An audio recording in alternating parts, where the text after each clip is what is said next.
Darling mobile உலகின் super star.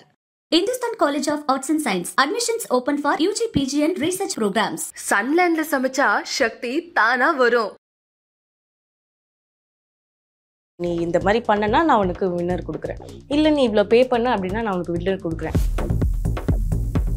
Stage try பண்ணி நிறையா ரிஜெக்ஷன் ஃபேஸ் பண்ணி ஆடிஷன்லேயே ஃபெயில் ஆயிருக்கேன் நான். நீ டார்க்காக இருக்க, நீ வந்துட்டு ப்ளஸ் சைஸாக இருக்க, எப்படி இந்த ஸ்டேஜில் வந்துட்டு ஏறுவேன். மாடல்ஸ் அப்படின்னாலே இவங்க ஈஸியாக மடங்கிடுவாங்க. ஒருத்தனுக்காகவே இருக்கணும் அப்படின்னா அது ஒருத்தனுக்காகவே நடுவில் சீட் பண்ணிட்டு போனேன்னா உன்னை திட்ட தான் செய்வாங்க. மனுஷன்னா கொஞ்சம் அழ செய்வாங்கல்ல. ஸோ எனக்கு வந்துட்டு அவனுக்காக என்னென்னலாம் தி பெஸ்ட்டில் ஆசைப்படனா எவ்ரிதிங் வில் பி தேர். காலையிலேருந்து நைட்டு வரைக்கும் வந்துட்டு he'll be enjoy the best. கண்ணா லட்டு தின்ன ஆசையா, ரெண்டாவது லட்டு தின்ன ஆசையா தானே. ஆமாம், ஒரு முடிவில் தான் இருக்கேன் நான். நாங்கள்லாம் தரையில் தூங்கின நேரம்லாம் இருக்குது. 2 பேர் நின்றுட்டு ஸ்க்ரீன்ஸை க்ளோஸ் பண்ணிவிட்டு அதுக்குள்ளே ட்ரெஸ் மாற்றின இடம்லாம் இருக்குது. எக்ஸ்ட்ராவாக வேணும், பெயிண்ட் அடித்து வேணும் அப்படின்னு சொல்லிட்டு கேட்டாங்கன்னா அதுக்கு நம்ம போய் உடம்பெல்லாம் போய் நாசம் பண்ணிட்டு வர முடியாது. கோல்டு வந்துட்டு ஒரு ஆர்ட்டாக தான் நான் பார்க்குறேன் நான். நம்ம ஊரில் வந்துட்டு அதை கொஞ்சம் கில்மரைஸ் பண்ணிட்டாங்க. பொடார் பிக்சராக காட்டணும், அதில் வந்துட்டு செக்ஷுவலாக வந்துட்டு ஒரு போஸ்ட் கொடுக்குறாங்க அப்படின்னா இட்ஸ் அ கில்மா ஆர்ட் அப்படின்னு தான் நான் சொல்லுவேன்.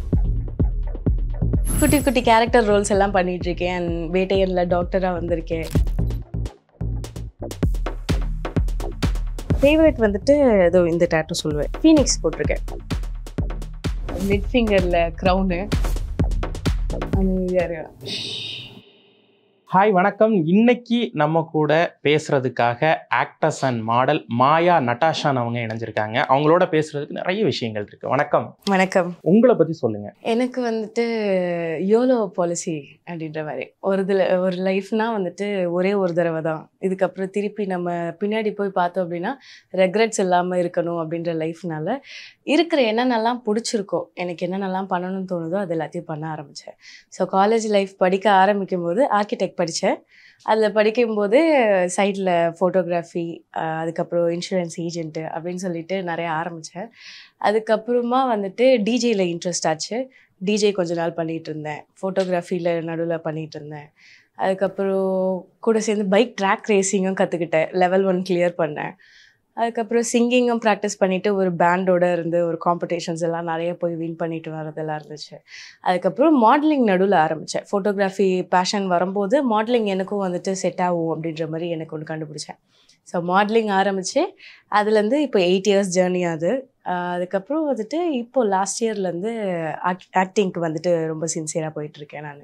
நான் வந்து கொஞ்சம் நல்லா பெருசாக ஷைன் ஆகணும் அப்படின்னு சொல்லிட்டு முடிவு பண்ணிட்டேன். ஸோ ஆக்டிங் இப்போ வந்துட்டு ஃபுல் ஃப்ளஷ்ஷாக இறங்கியிருக்கேன். நீங்கள் பக்கெட் லிஸ்ட் மாதிரி அப்படியே கொட்டுறீங்க. இதுக்கெல்லாம் எப்படி அந்த டைம் மேனேஜ்மெண்ட் எப்படி பண்ணுறீங்க? ஒரு விஷயம் வந்து பண்ணி தெரிஞ்சு முடிக்கிறது வரைக்கும் நான் ஒரு பீரியட் ஆஃப் டைம் எடுத்துக்குவேன். ஒரு 3 to 6 months பீரியட் எடுத்துக்குவேன் நான். ஸோ கற்றுட்டு அதுலேருந்து ஒரு ஆசை தீர முடிக்கிற அளவுக்கு நான் இவ்வளோ தூரம் பண்ணியிருக்கேன் அப்படின்ற அளவுக்கு எனக்கு செல்ஃப் சாட்டிஸ்ஃபைடு வர வரைக்கும் இருப்பேன். அதுக்கப்புறம் புதுசாக ஒரு இன்ட்ரெஸ்ட் எடுத்துக்குவேன் நான். எல்லாம் வந்துட்டு 4 பேர் டிஃப்ரெண்ட்டாக பேசுவாங்க. நீ ஒரே வேலை பண்ணிகிட்டு இருக்க மாட்டேன், ஒரு வேலையை உன்னால் உருப்படியாக பண்ண முடியல போல இருக்குது அப்படின்வாங்க. பட் அப்படி கிடையாது. எனக்கு செல்ஃப் இன்ட்ரெஸ்ட் ஜாஸ்தி. அடுத்து இன்னும் பக்கெட் லிஸ்ட் ஜாஸ்தி வச்சுருக்கேன். ஹார்ஸ் ரைடிங் இருக்குது, சர்ஃபிங் இருக்குது.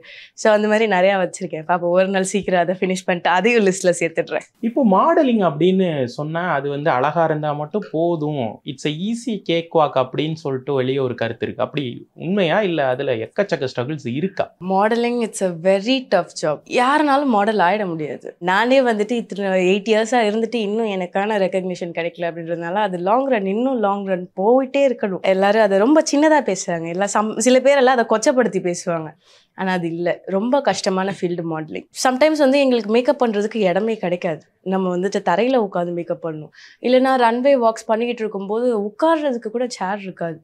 நடுவில் வந்துட்டு மணிக்கணக்காக வர வெயிட் பண்ணிக்கிட்டு இருக்கணும் ஷோஸ் எல்லாம் ரன் பண்ணுறதுக்கு. நாங்கள்லாம் தரையில் தூங்கின நேரம்லாம் இருக்குது.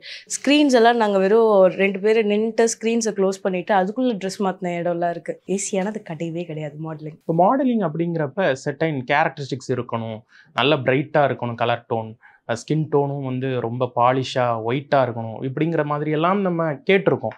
பட் டஸ்கி ஸ்கின்ல இருக்கவங்களும் மாடலிங்கில் ஜொலிக்கலாம் அப்படின்னா அது அந்த ஸ்பேஸ் இருக்கா? இப்போ வந்து அந்த ரேசிசம் எல்லாம் இல்லை அப்படின்னு நம்ம எடுத்துக்கலாமா? இப்போதான் வந்துட்டு ஒரு சில நல்ல கோரியோகிராஃபர்ஸ் வந்துட்டு அந்த ரூல்ஸை வந்து பிரேக் பண்ணிட்டு வராங்க. So I'm happy for that. முதல்லனா வந்துட்டு இருந்துச்சு. ஸோ ஃபேர் டோன்ஸ் தான் வந்துட்டு வின் பண்ணுவாங்க, ஃபேர் டோன்ஸை மட்டும் தான் கன்சிடரே பண்ணுவாங்க மாடல்ஸாக. பட் ஆனால் வந்து இப்போது dark skin tone, dusky skin tone வந்துட்டு நம்ம ஊரில் ரெக்கக்னைஸ் பண்ண ஆரம்பிச்சிருக்காங்க. ஸோ அதுக்கேற்ற மாதிரி ஒரு நல்ல ஒரு ஃப்ளோ, ஏன்னா நம்மளுடைய தமிழ் கலர் ஆச்சு அது, அந்த கலரை வந்துட்டு எம்ப்ரேஸ் பண்ண கற்றுக்கிட்டாங்க. ஃபுல்லாக ஃபேர் அப்படின்னு இருந்துட்டு இப்போ தான் வந்து டஸ்கி வர ஆரம்பிச்சிருக்காங்க. ஸோ அது கொஞ்சம் வந்து டஸ்கி மாடல்ஸ்க்கும் போய் சேர மாட்டேங்குது. அவங்கெல்லாம் பயந்துட்டு இருக்காங்க, ஒருவேளை நம்மளும் வெளியே வந்தா அப்படின்னா நம்மளை ஃபேர் மாடல்ஸ் வந்து நம்மளை இறக்கிடுவாங்களோ, நம்மளை வந்துட்டு செல்ஃப் கான்ஃபிடென்ஸை லூஸ் பண்ணிடுறாங்க. ஸோ என்றைக்கு வந்துட்டு டஸ்கி மாடல்ஸ் எல்லாம் ஒரு படையாக எடுத்து மேலே வர்றாங்களோ அன்றைக்கி வந்துட்டு நம்ம ஷைன் ஆரம்பிச்சிடுவோம். கொஞ்சம் நாள் ஆகும், பட் ஆனால் வி வில் ஷைன் அப்படின்றது இருக்குது. இப்போ நீங்கள் வந்த புதுசில் நீங்கள் என்ன மாதிரியான ஸ்ட்ரகிள்ஸ் எல்லாம் ஃபேஸ் பண்ணீங்க? ஏன்னா இந்த கலர் ரிஜெக்ஷன்ஸ் இதெல்லாம் இருந்ததா? ஃபஸ்ட்டு ஸ்டார்டிங்கில் வந்துட்டு என்னையும் வந்துட்டு கேள்வி கேட்டாங்க, நீ டார்க்காக இருக்க, நீ வந்துட்டு ப்ளஸ் சைஸாக இருக்க, எப்படி இந்த ஸ்டேஜில் வந்துட்டு ஏறுவ, உன்னால் எப்படி கான்ஃபிடென்ட்டாக இருக்க முடியுது அப்படின்னாங்க. நான் வந்து எனக்கு மனசுக்குள்ளே நான் சொல்லிக்கிட்டேன், okay fine, I can show my confidence. என்னால் எனக்கு ப்ரூவ் பண்ண முடியும், நான் வந்துட்டு இதான் உலகத்துக்கு நான் ப்ரூவ் பண்ண முடியும் அப்படின்னு சொல்லிட்டு நான் எனக்குள்ளே சொல்லிட்டு ஆரம்பித்தது தான் இந்த கோல். இப்போ ஒரு அந்த ரிஜெக்ஷன் ஃபேஸ் பண்ணுறப்ப நீங்கள் என்னைக்காவது இப்படி ஆயிடுச்சே, இந்த ஃபீல்டே நமக்கு வேணாம் அப்படின்னு லோவாக யோசிச்சது உண்டா? அது மனுஷன்னா கொஞ்சம் அழ செய்வாங்கல்ல. ஸோ எனக்கும் வந்துட்டு ஒரு 4 சொட்டு கண்ணீர் விட்டுருக்கேன். பட் ஸ்டில் அதையும் தாண்டி இதுலேருந்து என்னென்னலாம் தப்பு பண்ணியிருக்கேன் அப்படின்னு சொல்லிட்டு நான் லெசனை கற்றுக்கிட்டு அதுலேருந்து திருப்பி இதே மிஸ்டேக்ஸை நம்ம பண்ணக்கூடாது நெக்ஸ்ட் டைம் அப்படின்னு சொல்லிட்டு அந்த லெசனை கற்றுட்டதை வச்சுட்டு நெக்ஸ்ட் ஸ்டேஜுக்கு ட்ரை பண்ணேன்.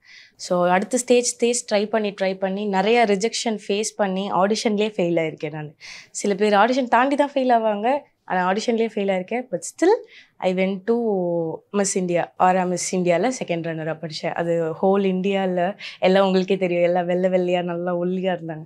பட் ஸ்டில் அதில் செகண்ட் ரன்னராக வர்றது வரைக்கும் ஒரு வின்னர்ஸ் சாய்ஸ் வர மாதிரி அவ்வளோ தூரம் வந்திருக்கேன். ஸோ நிறைய பிராண்ட்ஸ் வந்து கொலாபரேட் ஆவாங்க அப்படிங்கிறப்ப ஜட்ஜஸ் இல்லை அதை ஆர்கனைஸ் பண்ணுறவங்க இல்லை டஸ்கி எல்லாம் வந்து வேணாம் அப்படின்னு உங்கள் காதுபட பேசியிருக்காங்களா? இருக்காங்க, அது உண்டு. பட் ஆனால் வந்து நம்ம ஜட்ஜஸை சாட்டிஸ்ஃபை பண்ணக்கூடாது. ஜட்ஜஸ் சாட்டிஸ்ஃபை பண்ணலாம் லைக் வின்னிங்க்கு அப்படின்னு சொல்லிட்டு, பட் ஸ்டில் நீ கான்ஃபிடென்ட்டாக இருந்தேன்னா உன்னுடைய காம்படிட்டர்ஸ் எல்லாரையுமே சாட்டிஸ்ஃபை பண்ணலாம். ஃபஸ்ட்டு நீ அந்த இடத்துல ஒரு நல்ல காம்படிட்டர்ன்றது மாடலாக நிற்கணும். ஸோ மாடல்ன்றது வந்துட்டு வெறும் அழகு மட்டும் கிடையாது, கேரக்டரும் சேர்த்து. மற்றவங்கெல்லாம் உன்னை ரெஸ்பெக்ட் பண்ணிவிட்டு உன்னை நீ வந்து மாடலாக பார்க்கணும். இப்போ எல்லாமே வந்துட்டு அழகாக இருந்தால் போதும், வெறும் ஸ்டேஜில் நின்னா போதும், அழகாக கேட் வாக் பண்ணால் போதும் மட்டும் இல்லை. நம்மளுக்கு ஜிகே, அதனால தான் வந்துட்டு கடைசியில் கொஷின் ஆன்சர் ரவுண்டும் இருக்குது. ஸோ நம்மளுடைய உள்ளே இருக்க இன்னர் அழகையும் சேர்த்து தான் வந்துட்டு அவங்க மார்க் போடுவாங்க.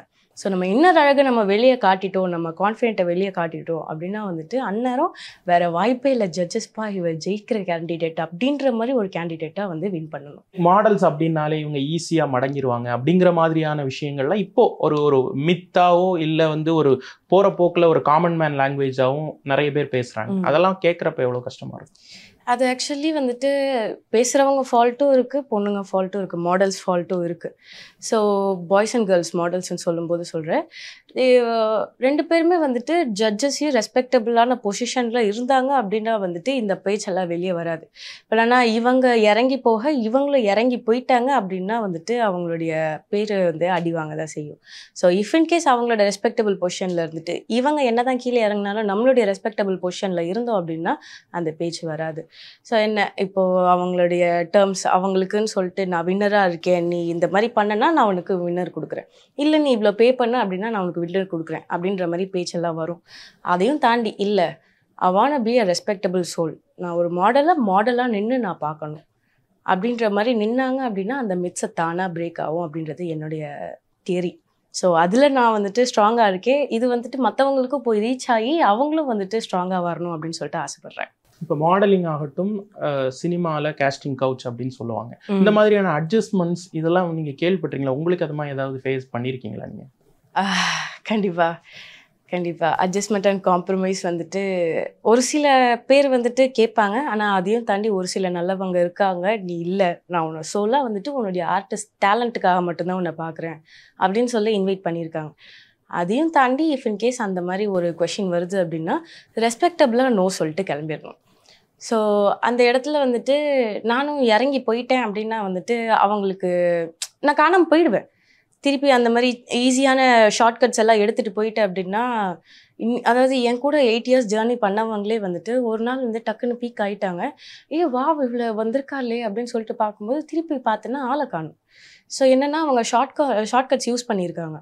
அதுவே நான் வந்து இன்னும் லாங் ரன்னில் இருக்கிறதுனால நான் ஒரு நாள் இல்லை ஒரு நாள் வருவேன் அப்படின்ற ஒரு நம்பிக்கையில் இருக்கேன். ஷார்ட்கட்ஸ் எடுக்காமல் நீட்டான ஒரு ரிஜெக்ஷன் கொடுத்துட்டு ரெஸ்பெக்டபுளாக அந்த இடத்துலேருந்து கிளம்பணும். ஸோ ஒரு தடவை கேட்பாங்க, 2 தடவை கேட்பாங்க, 4வது தடவை நம்ம போய் ரெஸ்பெக்டபுளாக போய் நின்னோம் அப்படின்னா ஓகே இந்த பொண்ணு இவ்வளோ டெஸ்பரேட்டாக இருக்கா, இவளுக்கு நம்ம வந்துட்டு வேலிடாக ஒரு சான்ஸ் கொடுத்து பார்ப்போம், அவள் டேலண்ட்டாக ஷோகேஸ் பண்ணுறா அப்படின்னா அவள் வந்துட்டு ஜெயிப்பா அப்படின்ற மாதிரி நம்ம ஒரு ஸ்பேஸை நமக்குன்னு க்ரியேட் பண்ணி வைக்கணும். அப்போ தான் வந்துட்டு அந்த அட்ஜஸ்ட்மெண்ட் காம்ப்ரமைஸ் வந்துட்டு நம்மளை தாக்காது. பெரிய பெரிய செலிபிரிட்டியோடைய கமெண்ட் செக்ஷன்லேயே வந்து ரொம்ப பேடாக கமெண்ட் பண்ணுறது எல்லாம் பார்க்குறோம். நீங்கள் அந்த மாதிரி ஃபேஸ் பண்ணியிருக்கீங்களா? அதெல்லாம் எப்படி நீங்கள் வந்து ஓவர் கம் பண்ணுறீங்க? ஒரு சில கமெண்ட்ஸ் எல்லாம் வந்துட்டு ரொம்ப மோசமாக இருந்துச்சுன்னா நானும் திருப்பி திட்டிடுவேன். ஆனால் அதையும் தாண்டி பெஸ்ட்டு ரிவெஞ்சஸ் வந்து அவங்கள கண்டுக்காமல் இருக்கிறது. ஸோ நீ என்ன பேசினாலும் வந்துட்டு சிரிச்சிட்டு ஹாட் விட்டுட்டேன் அப்படின்னா வந்துட்டு அவங்களுக்கு அதை விட நோஸ் கட்டுவார் எதுவும் இருக்காது. ஸோ முடிஞ்ச அளவுக்கு நான் வந்துட்டு நெகட்டிவ் கமெண்ட்ஸ் வந்துட்டு பாசிட்டிவான ஆன்சரோட ரிப்ளை பண்ணுவேன். அப்படி இல்லைன்னா அப்படியே தட்டி விட்டுருவேன். டெலீட் இருக்குல்ல டெலீட். இப்போ டஸ்கி ஸ்கின் டோனில் இருக்கிறப்ப அது ஆணாக இருக்கட்டும் பெண்ணாக இருக்கட்டும் ஒரு ரிலேஷன்ஷிப் மேட்டர்ஸ் வர்றப்போ இல்லை ஒரு அலையன்ஸ் பார்க்குறாங்க அப்படிங்கிறப்போ அதுலேயே ஸ்கின் டோன்லாம் இப்போ மேட்ரிமோனியல்லாம் போட ஆரம்பிச்சிட்டாங்க. இதெல்லாம் நீங்கள் எப்படி பார்க்குறீங்க? அது ஒரு பிரச்சனையாக இருக்கு இல்லையா? இருக்கிற மாதிரி அக்செப்ட் பண்ண ஆரம்பித்தாங்க அப்படின்னா வந்துட்டு உலகம் நல்லாயிருக்கும். பட் ஆனால் வந்து எக்ஸ்ட்ராவாக வேணும், பெயிண்ட் அடித்து வேணும் அப்படின்னு சொல்லிட்டு கேட்டாங்கன்னா அதுக்கு நம்ம போய் உடம்பெல்லாம் போய் நாசம் பண்ணிட்டு வர முடியாது. நீங்கள் அந்த மாதிரி கேட்குறீங்களா, நீங்கள் அந்த மாதிரியே போய் தேடிக்கோங்க. நான் இப்படி தான் இருப்பேன். ஐ ஆம் who I am. Feminism, what is mean by feminism? Feminism வந்துட்டு இப்போ நிறைய பேர் கொஞ்சம் என்ன பொண்ணுங்கன்னா இப்படி தான் இருக்கணும், பொண்ணுங்க இப்படி இருக்கணும் அப்படின்ற ஒரு ட்ராமாலாம் இல்லை. நீ யாரு, அதுதான் ஃபெமினிசம். ஒருத்தனுக்காகவே இருக்கணும் அப்படின்னா அது ஒருத்தனுக்காகவே நடுவில் சீட் பண்ணிட்டு போனேன்னா உன்னைய திட்ட தான் செய்வாங்க. அது வந்துட்டு ஃபெமினிசம் நான் இப்படி தான் இருப்பேன் நீங்கள் மட்டும் பண்ணீங்கன்னா அப்படின்னு சொல்லிட்டு அதெல்லாம் ஃபெமினிசம்லாம் கிடையாது.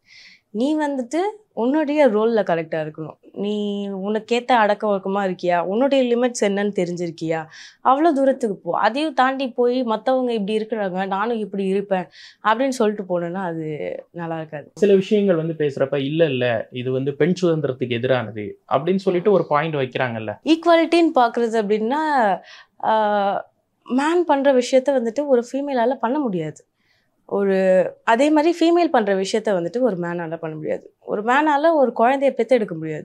அதே மாதிரி ஃபீமேல்னால் வந்துட்டு போய் இறங்கி labour work, hard work, machine works எல்லாம் பண்ண முடியாது. நம்ம எல்லாம் பசங்கள்லாம் இரும்பு தூக்கி ஜெயிச்சவங்க, அப்போல்லாம் கல் நல்லா அவ்வளோ தூரம் தூக்குனவங்க. பொண்ணுங்க வந்துட்டு அழகாக வந்துட்டு ஒரு குடும்பத்தை உருவாக்குனவங்க. ஸோ இந்த மாதிரி ஒரு கான்செப்டில் தான் இருக்கணும். ஈக்குவாலிட்டின்னு கொண்டு வந்தாங்க அப்படின்னா வந்துட்டு நானே திட்டுவேன். பொண்ணுங்களா இருக்கணும். நீ வந்து ஒரு அழகான குடும்பத்தை உருவாக்குறவன். மேல் வந்துட்டு ஒரு குடும்பத்துக்காக உழைக்கிறவன். அது குடும்பத்தை என்ன நம்ம ஆதி காலத்தில் என்ன பண்ணுவாங்க, மேல்லாம் வந்துட்டு போய் கேவலில் இருக்கும்போது போய் ஃபுட்டு எடுத்துகிட்டு வருவாங்க. வீட்டில் சமைச்சு கொடுக்குறது ஃபீமேல். வீட்டில் பிள்ளைங்களை பார்த்துட்டு அவங்களுக்குன்னு சொல்லிட்டு ஒரு க்ரோத்தை கொடுக்குறது ஒரு ஃபீமேல். ஸோ 2 பேருடைய பாண்டும் கரெக்டாக இருக்கணும். ஸோ ஹஸ்பண்ட் வீட்டுக்கு வரும்போது ஒரு ஃபீமேல் அவங்களுக்கான ஒரு சேஃப் ஜோனை கொடுத்தா மட்டும்தான் ஹஸ்பண்டால் போய் உழைச்சிட்டு வர முடியும். அதே மாதிரி ஃபீமேலுக்காக வீட்டுக்கு வரும்போது ஹாப்பினஸோடு வந்தால் மட்டும்தான் ஃபீமேல் அதை வந்து ரெஸ்பாண்ட் பண்ணுவாள். So it comes equal in this side. Not என்னாலையும் போயிட்டு லேபர் ஒர்க் பண்ண முடியும், என்னாலையும் பெற்றுக்க முடியும் அப்படின்ற மாதிரிலாம் இல்லை. ஸோ பி எ மேல், பி எ ஃபீமேல், அவ்வளோதான் நான் சொல்வேன். உங்களுடைய பார்வையில் ஒரு ரிலேஷன்ஷிப் எப்படி இருக்கும்னு நினைக்கிறீங்க? இது வரைக்கும் வந்துட்டு எனக்கு அதே மாதிரி அண்டர்ஸ்டாண்டிங்கான ரிலேஷன்ஷிப் இல்லை. ஸோ ஒரு நாள் யாராவது எனக்கு ஏற்ற மாதிரி ஜாடிக்கேற்ற மூடி வருவாங்க அப்படின்ற ஒரு தாட் இருக்கு. ஒரு நாள் எங்கேயோ ஒருத்தர் பிறந்திருக்கிறான், அவன் வருவான் அப்படின்றது. He has to stand for you. அது அவ்வளோதான். எனக்கு நீ வந்து வெளியே போனாலும் வந்துட்டு இவ உன்னை மட்டும் தான் நினைப்பா அப்படின்ற ஒரு தைரியத்தில் அவளை அமுச்சு விடணும். வீட்டுக்குன்னு வரும்போது எனக்குன்னு சொல்லிட்டு ஒருத்தி இருக்கா, எனக்குன்னு சொல்லிட்டு ஒருத்தர் இருக்கான் அப்படின்ற ஒரு தாட்டில் தைரியமாக இருக்கணும். ஸோ அந்த மாதிரி ஒரு பர்சன் வேணும் எனக்கு. இப்போ ஒரு ட்ரெண்டு ஃபேஷனபிள் வேர்ல்டில் இருந்தாலுமே ட்ரெடிஷன் ஒரு மேரேஜ் அப்படின்னு வர்றப்ப பசங்க வந்து அந்த பக்கம் தாவறாங்க. இப்போ மாடலிங்லேருந்து வர்ற பொண்ணு அப்படிங்கிறப்ப நீங்கள் வந்து இந்த மாதிரி மேரேஜ் அலையன்ஸ்க்காக உள்ள ரிலேஷன்ஷிப்பில் சொல்லும்போது அது ஒரு பிரச்சனையாக இருந்திருக்கா என்னைக்காவது? ஆமாம், அது பிரச்சனையாக தான் சொல்லுவாங்க. மாடலிங்கை வந்துட்டு அதான் சொல்கிறேன், உலகம் எல்லாம் மாடலிங்கை கொச்சப்படுத்தி பேசுகிறாங்க. மாடலிங்கை பண்ணுறது வந்துட்டு ஒரு பொண்ணு.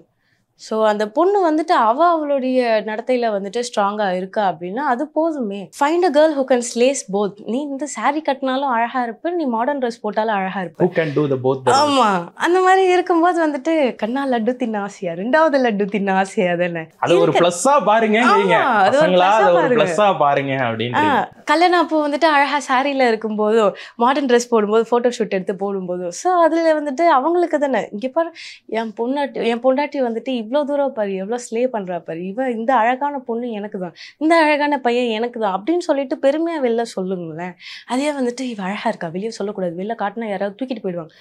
தைரியமாக காட்டுங்க. அப்போ வந்துட்டு சொல்லுவாங்க, இங்கே பாரு என் புருஷன் எனக்காக தைரியமாக நிற்கிறான், இவன் நான் முன்னாடி நிற்கும் போது இவன் எனக்காக பின்னாடி வருவான். ஒரு லயன் அண்ட் லயனஸ் மாதிரி அந்த மாதிரி ஒரு காம்பினேஷனில் வாங்க அப்படின்னு சொல்லிட்டு தான் சொல்வேன். நீங்கள் எக்ஸ்பெக்ட் பண்ணக்கூடிய ஹஸ்பண்ட் மெட்டீரியல் எப்படி இருக்கும்? கன்ஃபார்ம் அவன் கம்யூனிகேட் பண்ணணும்.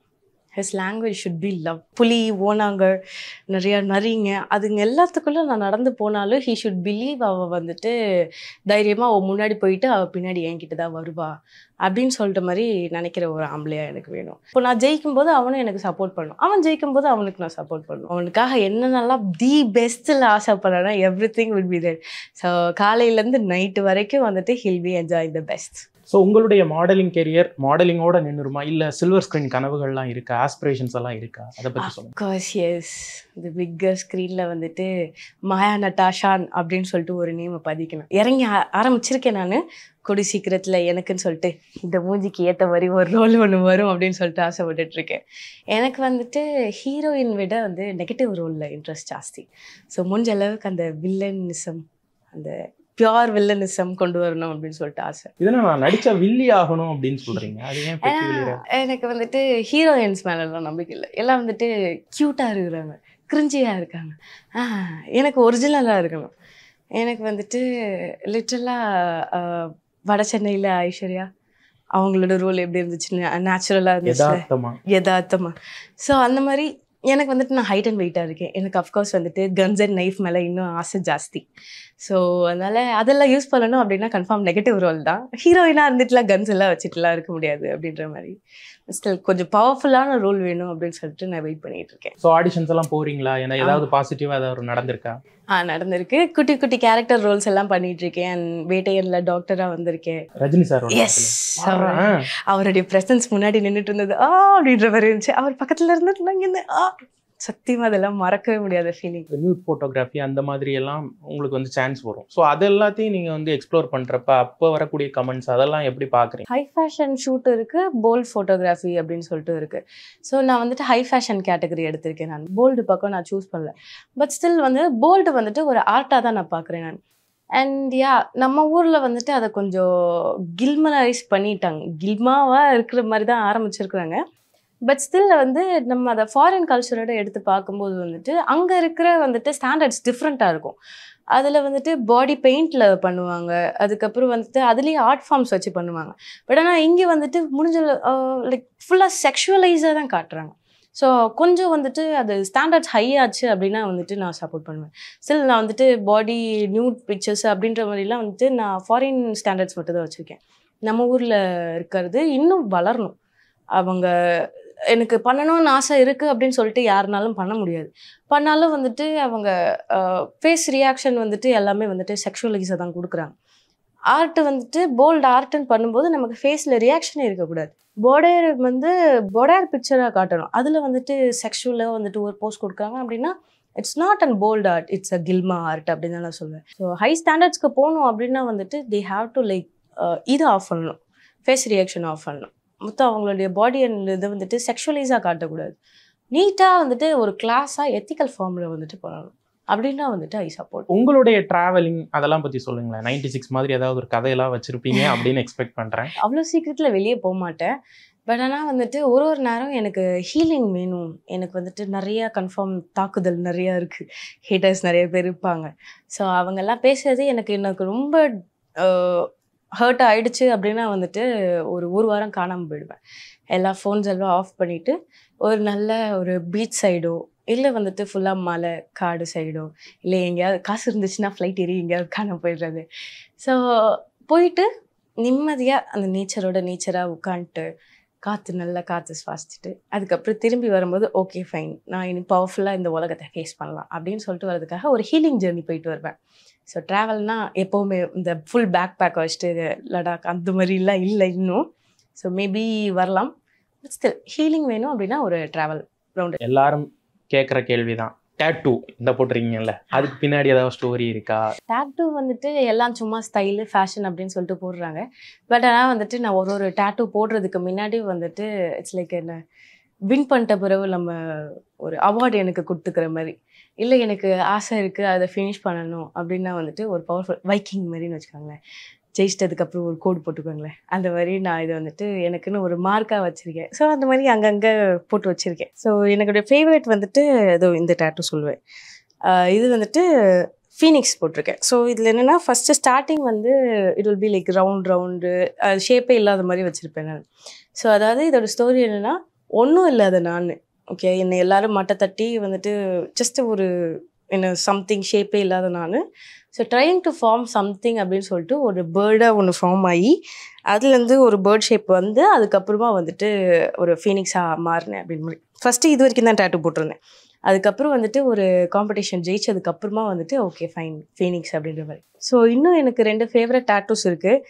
ஒன்று வந்துட்டு மிட் ஃபிங்கரில் க்ரௌனு, யாராவது இருந்தாங்க அப்படின்னா டடக் ஐம் குவீன் விஷ் அப்படின்ற மாதிரி இருக்கும். அண்ட் வந்துட்டு நிறையா நான் முக்கியமாக ஹேட்டர்ஸ் பக்கம்லாம் வந்துட்டு ரெஸ்பாண்ட் கொடுக்காமல் இருக்கிறதுக்கு, இல்லைன்னா அதை விட ஈஸி ரெஸ்பாண்ட் கொடுக்கறதுக்கு ஷூ அப்படின்னு வச்சுருக்கேன். அமைதியாக அப்படின்ட்டு ஒரு ஸ்கின் டோனோ இல்லை அவங்களுக்குள்ளாடி இருக்கக்கூடிய ஒரு தாழ்வு மனப்பான்மையோ அவங்கள வர விட மாட்டேங்குது அப்படிங்கிறப்ப, அந்த மாதிரி இந்த ஃபீல்டை வெறும் கனவாக மட்டுமே வச்சுக்கிட்டு இருக்க பெண்களுக்கு நீங்கள் சொல்லக்கூடிய சஜஷன்? ஸோ மாடலிங்கில் வந்துட்டு க்ரூமிங் செஷன் இருக்குது அப்படின்னு சொல்லுவாங்க. ஸோ க்ரூமிங் செஷன் வந்துட்டு நான் 2ஆக பிரிப்பேன். ஒன்று வந்துட்டு வேர்ல்டுக்கானது ஃபேஷனாக இருக்கிற க்ரூமிங் செஷன், இன்னொன்று வந்து செல்ஃப் க்ரூமிங் செஷன். ஃபஸ்ட்டு இருக்க க்ரூமிங் செஷன் வந்துட்டு நமக்கு மேக்கப்பில் நல்லா வெல்வெஸ்டாக இருக்கணும். ஸோ மற்றவங்க வந்துட்டு இந்தந்த ஸ்டாண்டர்ட்ஸில் இருக்கணும், ஐஸ் இந்த மாதிரி ஷேப்பில் மேக்கப் பண்ணணும், லிப்ஸ் இந்த மாதிரி மேக்கப்பில் இருக்கணும் அப்படின்னு சொல்லிட்டு அவங்க ஃபேஷனாக வந்துட்டு ஒரு செட்டப் வச்சுருப்பாங்க. ஸோ அதுக்கேற்ற மாதிரி ஃபாலோ பண்ணுறதுக்கு நம்ம ரெடி ஆகணும். அண்ட் தென் செல்ஃப் க்ரூமிங்ன்றது வந்துட்டு நாமளே தயார்படுத்திக்கிறது. ஒரு ஸ்டேஜை நம்ம எப்படி ஃபேஸ் பண்ணணும், எந்த மாதிரி வந்துட்டு நம்ம போஸ்ட் பண்ணால் வந்துட்டு அழகாக இருக்கும், எந்த மாதிரி லுக்கில் கரெக்டாக இருக்கும், மேக்கப் எது செட் ஆகும் அப்படின்னு சொல்லிட்டு நமக்குள்ளேயே வந்துட்டு ஒரு நல்ல ஒரு செஷன் கண்ணாடி பார்த்துட்டு நின்று ஓகே நான் இவ்வளோ தூரம் அப்படின்னு சொல்லிட்டு டெய்லி இட் ஷுட் கோ. ஏன்னா மாடல் வந்துட்டு ரொம்ப ஈஸி கிடையாது, அண்ட் ஒரு மாடலுக்கே அது தெரிஞ்சிருக்கணும், அது ஈஸி கிடையாது. So she or he should undergo a lot of grooming session. தனியாக இருந்து கண்ணாடியில் பார்த்து அவங்க ரெடி ஆகிறது ரொம்ப முக்கியம். மாடலிங்கில் வந்துட்டு எல்லாரும் ரொம்ப கஷ்டப்படுறது வந்துட்டு அவங்களுடைய டயட்டை வந்துட்டு மெயின்டைன் பண்ணுறது. ஸோ அவங்களுடைய பாடியோடைய ஃபிசிக்கையும் மெயின்டைன் பண்ணணும், அவங்களுடைய ஸ்கின் க்ளோக்கான ஃபுட்டையும் சேர்த்து எடுத்துக்கணும். ஒரு நேரம் வந்துட்டு ஸ்டேஜ் ஏறுறதுக்கு முன்னாடி டம்மிலாம் வெளியே தெரியக்கூடாதுன்னு பட்னிலாம் வர கடந்திருக்க ஒரு சிச்சுவேஷன்லாம் உண்டு. நாங்கள்லாம் பசியிலலாம் உட்காந்துருப்போம். அண்ட் மாடலிங் ஈஸி கிடையாது, நிறையா சேலஞ்சஸ் ஃபேஸ் பண்ணி அது எல்லாத்தையும் தாண்டி நம்ம ஒரு ஹாப்பி ஃபேஸோட ஒரு நல்ல ஒரு பியூட்டிஃபுல்லான ஒரு மாடல் ஃபிகரோடு நம்ம வந்து ஃபேஸ் பண்ணால் தான் வந்துட்டு மாடலிங்கில் ஜெயிக்க முடியும். ஹார்ட்ஃபெல்ட் தேங்க்ஸ் உங்களுடைய நேரத்திற்கும் உங்களுடைய கருத்துக்கும். Thank you so much. Darling mobile உலகின் super star. Hindustan College of Arts and Science. Admissions open for UG, PG and research programs. சன்லேண்ட்ல சமைச்சா சக்தி தானா வரும்.